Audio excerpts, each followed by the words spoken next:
Pengertian perubahan lingkungan. Perubahan lingkungan adalah perubahan langsung atau tidak langsung terhadap sifat fisik, kimia, dan arah hayati lingkungan hidup yang melampaui kriteria baku. Kerusakan lingkungan hidup dalam keseimbangan lingkungan.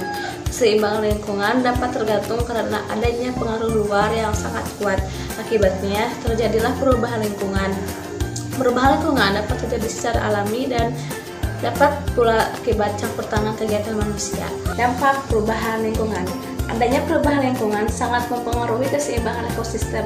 Perubahan lingkungan dapat menyebabkan hilangnya beberapa komponen ekosistem. Berbagai dampak perubahan ada yang dapat diatasi, namun ada pula yang sulit diatasi. Kerusakan akibat aktivitas manusia dapat diatasi dengan mencegahnya, sedangkan yang terjadi karena faktor alam lebih sulit dihindari. Bentuk bencana alam yang akhir-akhir ini banyak melanda Indonesia telah menimbulkan dampak rusaknya lingkungan hidup, yaitu peristiwa alam yang berdampak pada kerusakan lingkungan hidup. Oleh karena itu, permasalahan lingkungan harus segera diatasi dengan menerapkan prinsip lingkungan hidup atau etika lingkungan. Pencemaran lingkungan.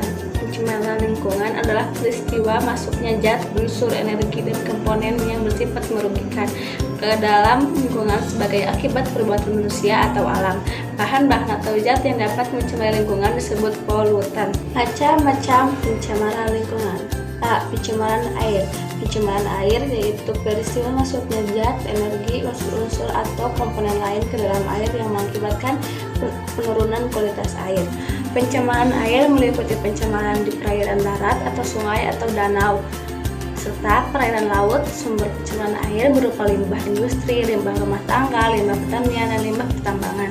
B. Pencemaran udara. Sebagai jenis gas merupakan polutan utama di udara. Senyawa polutan udara digolongkan menjadi dua, yaitu senyawa polutan primer dan senyawa polutan sekunder.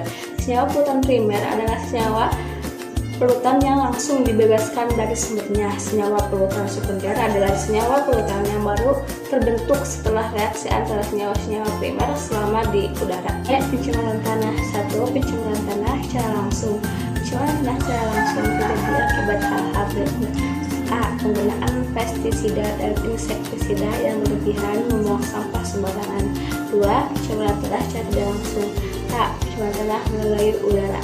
Polutan udara dapat juga mencemari tanah jika diguyur oleh air hujan. Polutan tersebut akan terserap ke dalam tanah bersama air hujan.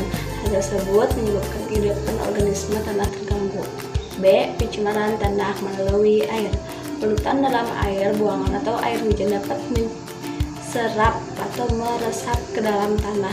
Polutan itu dapat mengubah struktur tanah sehingga kehidupan organisme tanah terganggu.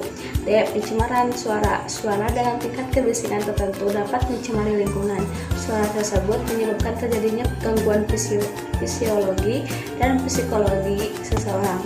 Tingkat kebisingan suara melebihi 70 dB yang didengarkan dalam waktu lama dapat menyebabkan gangguan kesehatan. Semakin tinggi tingkat kebisingan yang didengarkan, semakin cepat pengaruh bagi kesehatan.